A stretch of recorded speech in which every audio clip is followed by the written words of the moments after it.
Президентът на Украйна Володимир Зеленски лично поздрави украинските защитници с Деня на сухопътните войски на Украйна от Купянско направление. Успехите на украинските войници в района на Купянск укрепват дипломатическата преговорна позиция на Украйна, отбелязва държавният глава в обращение към украинците. Днес в Купянски район, нашите войници, които тук постигат резултати за Украйна.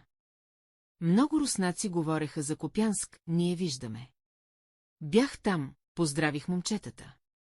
Благодаря на всеки подразделение, на всички, които се сражават тук, на всички, които унищожават окупатора, коментира Зеленски. Както подчертава Зеленски, днес е изключително важно да се постигат резултати на фронта, за да може Украйна да постига резултати в дипломацията. Точно така работи, всички наши силни позиции в страната, силни позиции в разговора за края на войната. Благодаря на всеки войн. Гордея се с вас. Благодаря на всички наши сухопътни войски, днес е изцяло вашия ден. Благодаря, момчета, отбелязва президентът.